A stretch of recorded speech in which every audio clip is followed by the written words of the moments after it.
Talk about setting the bar high. Alongside Michael Bisping, I'm Dan Hellie. Episode 2, Season 2 of the Contender Series is in the books, and for the first time in Contender Series history, 4 contracts were awarded. And 4 worthy winners. We said at the end, Dana has got a very difficult task ahead picking 1 winner, and of course he picked 4 people and 4 worthy winners. 3 knockouts or TKOs and 1 beautiful submission victory. Just an amazing night. Yeah, Matt Sales was in the featured bout of the night, put on an impressive performance against Yazan Haji. Yeah, Sales came out here and really put the featherweight division on notice. He let everybody know, listen, I won a fight on the Contender Series, now I'm here to win fights inside the UFC. It was a clinical performance, cool, calm and collected. Dropped Yazan Haji with a beautiful right hand, followed it up, took the mount, ground and pound, beautiful stoppage, beautiful finish. The referee had no choice but to stop this fight. And puts the entire featherweight division on notice in the UFC, essentially saying, I ain't scared of none of y'all. Yeah, no, absolutely. And as I say, the thing that impressed me, he was so calm and composed. It was like he'd been here 1,000 times. He didn't rush it. He wasn't swinging wildly. He wasn't just trying to win by using aggression. He was calm. He picked his shots. And when he used them, man, they were beautiful. They were deadly. If he was one of your favorite fighters of the night, this other guy we're about to show you, Anthony Fluffy Hernandez, was the other. He left little doubt in your mind that he will be successful on the UFC. Absolutely. I mean, he came into this with a very powerful, emotional story. Obviously, his father passed away with the dying wish that he got a UFC contract, and he certainly lived up to that promise. He put it on Jordan right from the get-go. Hit him with the right hand, followed it up with more rights. Then he broke for a second. Then he hit him with the left, and he followed it up with more left hands. Beautiful aggression, but controlled aggression. Excellent stoppage. First round, very quick. Wasn't messing around. Obviously riding high on emotion and aggression, but a beautiful performance. Obviously an easy guy to root for. The story of his father choking him up even after the fight. Yeah, absolutely, and choking me up a little bit as well. You know, of course, as fighters, we all have our journeys, and to see what he went through and see what his father said, and the fact that he credits his father for getting him into fighting in the first place was a very powerful thing. Father passed away from lung disease. He found out the day that he went to the hospital that his son would get a shot at a UFC contract. He found out he was invited to the Contender Series, and that UFC contract is exactly what he got. Ryan Spann, another guy who was looking for that contract after an unsuccessful bid at that contract last year on the Contender Series, and he didn't waste any time at all. Another first-round finish. Yeah, he certainly got redemption for last season. Of course, as you said, last season didn't go his way. He was finished pretty quick, and his son said, listen, you got to get back on the horse, Dad. You got to be a fighter again. He won 3 fights in quick succession, worked his way back to the Contender Series, and wasted no time. It was a right hand that put him down, and then he locked up the modified guillotine choke. We see it there. It's in deep. He's squeezing. He's a big man, 6'5", and he had a lot of torque on that choke. Put him out cold. Referee stepped in a little bit late, but still, listen, amazing, great job, beautiful choke. The guillotine in just 26 seconds after that quick knockout last year on the Contender Series. This could be a tough opponent for some in the UFC. 6'5", he's a big man. Oh, he's a very, very big man. And last week we saw a teammate of his, Alonzo Menafield, winning in similarly impressive performance. So 2 new additions to the light heavyweight division. Guys, if you're 205, watch out. Yeah, Fortis MMA out of Dallas having a pretty good couple of weeks here. Not bad. On the Dana White Tuesday Night Contender Series. Dwight Grant, our 4th and final contract of the night. He was the first fight of the night taking on Tyler Hill. Yeah, absolutely. Listen, in the first round, he was dancing around the outside, but he still looked very, very dangerous. At the end of the first round, his coach said, listen, you got to be more aggressive.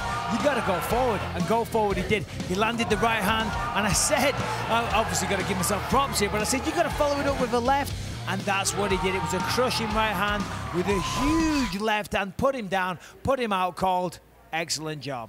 Not 1. Not 2, not 3, but 4 contracts awarded in episode 2. What's going to happen on episode 3? I don't know. I belong in the UFC because I have all the skills to beat the guys that you guys are already watching. My name is T. Edwards. I'm 27 years old, and I fight out of the MMA lab in Scottsdale, Arizona. I'm out to prove I'm the best. Nobody can hang with me. Nobody's been able to hang with me, and I'm getting that belt. My name's Austin Tweedy. I'm 27 years old. I fight out of Iron Horse Martial Arts in American Top Team Indianapolis. I've been through a lot. I was having non-stop sinus infections and we couldn't figure it out. So they were giving me antibiotics non-stop. and I was taking them. I was feeling better off of them, so I thought that was the answer. Basically, it killed everything in my stomach, which made me very weak. I wasn't able to absorb nutrients, so I was constantly weak every day. Didn't understand it. The doctors didn't understand it. Finally found one that did, and I'm on the way to recovery now. In November, I work for the county that I live in. We were going through a stoplight, and somebody ran the stoplight, hit us, flipped our whole truck over, ended up breaking my back. So that was a huge setback there. To overcome all that and still want to do this, still put so much time in it, I think that says a lot about me right there. At the lab, we've got 10 or so guys in the UFC already, most of them around like lightweight. You got guys that can bang, you got guys that are strikers, wrestlers, jiu-jitsu guys, like world-class athletes in every different discipline of the sport. So that's provided me with all the looks that I need to fill all the holes in my game. So now that I can, perform against them, I can perform against anybody. If you just got one or two of those, you're gonna have some issues. I had a lot of guys back out because I'm a bad matchup, wrestling, striking, ground, everywhere. So now I get to finally, show what I got and compete against guys that will actually step in the cage with me. This is a huge opportunity for me. This is all I've ever wanted to do. My style is just naturally exciting. I go for the finishes. I mean, it's go for broke every fight. I'm fighting T. Edwards. In my opinion, he's kind of been rushed up here a little bit. He's 5-1. I don't feel like he has the experience that I have. I don't feel like he's as quick as me. His jiu-jitsu may be lacking a little bit. I'm better than him anywhere it goes. On top, on bottom, standing on the feet, pushed against a cage, it doesn't matter. I'm 100% prepared. I'm gonna be preparing with the best, and we're gonna take him out just like we have everybody else. My style is perfect for this show because we like knockouts. We like highlight reels, and we like seeing people get laid out. I think Austin is going to come out a little more hesitant than I've seen him in most of his previous fights. Because he's going to have to respect the wrestling, and he's probably going to be a little bit more cautious of the knockouts, because that's what they've probably seen on film. If this fight stays on the feet, Austin Tweedy is going to be taking a long power nap. If this fight goes to the ground, he's going to be taking a lot of elbows and a lot of punishment. If he can get past the, the right hand, you might see some real fireworks. Tweedy and Edwards is going to be good, but the featured bout, Antonina Shevchenko, her sister already in the UFC, and that's exactly where she's trying to get. Yeah, when you hear about Valentina Shevchenko, you think about the kickboxing. Now, of course, her sister, Antonina Shevchenko, she is no different. In fact, she's a multiple-time world champion, 11-time Muay Thai and K1 champion with a record of 40-1. But, of course, this is mixed martial arts, and she's no stranger to that either. So far, undefeated, a record of 5-0. And when, of course, listen, when you're thinking about an 11-time world champion, you can imagine the style, very flashy, lots of good kicks, just an amazing kickboxing pedigree. And of course, her opponent, Jamal Navarra, she knows how to get a double leg takedown. And I'll tell you this, she's going to need it in this fight. She's taking it at very, very short notice. Now, it's a big step up in competition. I was watching her today. When she gets hurt, which she might in this fight, she knows how to hit a double leg takedown. And when she gets people down, she's got good submissions, rear naked chokes, arm bars, knee bars, you name it, she can do it all. So a contrast of styles here. Well, another familiar face is going to be back, Julianna Rosa on episode 3. I'm out to prove that the first loss that I had in the UFC was not me and that I deserve to be back in there. I'm gonna do whatever I want. If I want to take them down, let them up, I'm gonna do that. If I want to just smack them around, I'm gonna do that. My name is Jamal I'm 28 years old. I train out of Pinnacle Mixed Martial Arts. I'm Julianna Rosa, I'm 28 years old, and I'm fighting at Extreme Couture. I was on the Ultimate Fighter 22. I did spectacular there. I was 3-1. I lost to a guy that they brought back, so I felt like that was I was a little cheated out of that. I felt like I should have been the finale.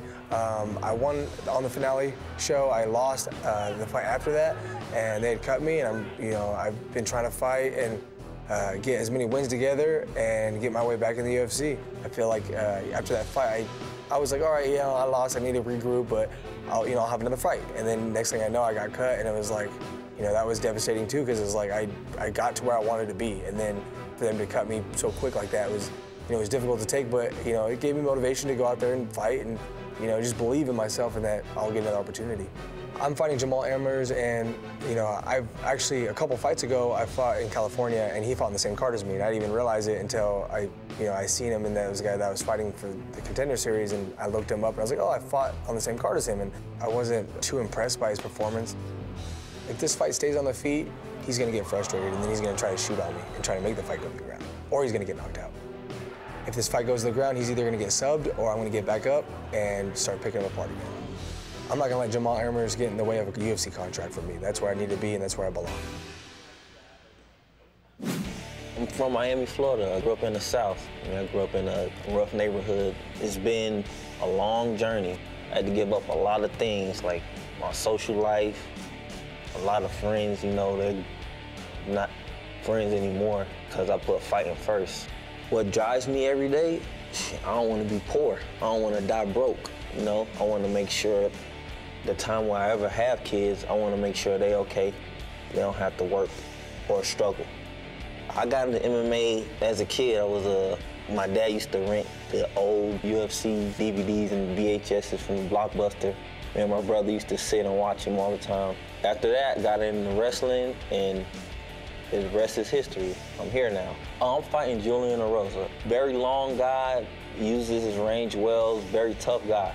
I think this is a good matchup for me because he plays into my style a little bit. He's going to give me what I need, but I know I got to go for it when I get the opportunity because I know it's going to be a small window for me to capitalize on his mistake. His time has come and gone. He had his opportunity. I know he's not as hungry as I am because he's been there before. It's like, oh, he know he has to get this win. For me, it's like life and death. He wants something that I need, not something I want. If I don't get it, then it's over with for me. I need it. He wants it. If this fight stays on the feet, he's going to sleep. If this fight goes on the ground, he's going to sleep. That's going to be a good one. Let's start with a kid from Yakima, Washington. They call Juicy J. That's Julianna Rosa. If he sounds familiar, that's because he was on Tough 22, where he was a semi-finalist on Team Faber. On the final of that show, he actually beat Martin Roshek, but then didn't quite cut it in the UFC. Left the UFC, went on quite a tear, went 6-2, and now here he is back in on the Dana White Contender Series. That really impresses me. When somebody leaves the UFC, they may think, okay, I had my shot, I didn't quite make it, let's do something else with my life. But the fact he carried on fighting, went 6-2, that speaks a lot about him. And then you have Jamal Prettyboy Emers. He's riding a 4-fight win streak coming into this one. Yeah, that's right. This guy's 13-3, trains at Pinnacle MMA at Redlands, California. BJJ purple belt and a former collegiate wrestler as well. So he's going to try and get his opponent down to the mat and try and use those BJJ purple belt skills. Last fight was a KO in 78 seconds, so an explosive fast starter and obviously very, very aggressive. Laura Sanko with more now on another big fight on episode 3. Laura?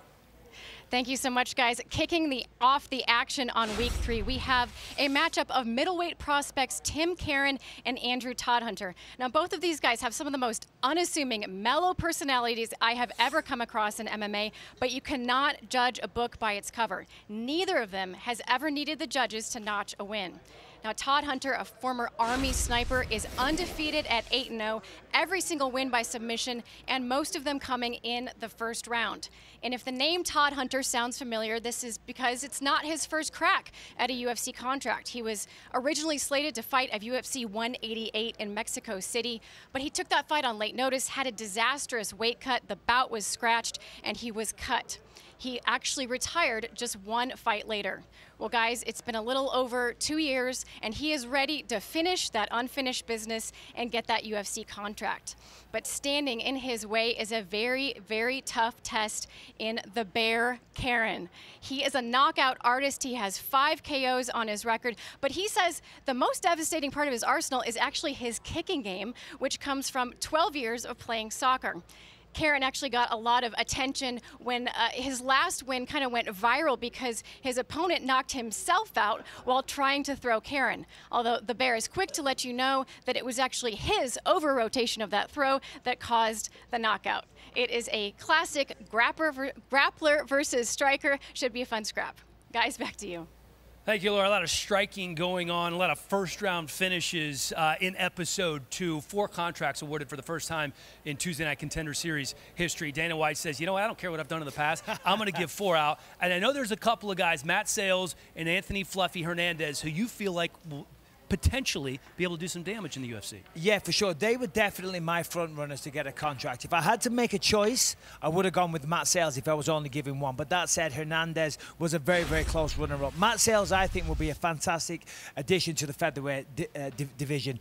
He trains with a world-class team. He knows what he's doing. He's very, very well-rounded, and he picked his shots. Now, of course, Anthony Hernandez, he went out there and was very, very impressive as well. That was a little bit more wild, a little more aggression, but still, it was very, very effective. And, of course, Spam and Wright, everyone did fantastic. 4 contracts, great stuff. It was an incredible record-setting evening on Dana White's Tuesday Night Contender Series Episode 2. Episode 3 can't get here soon enough. We'll see you then, everybody.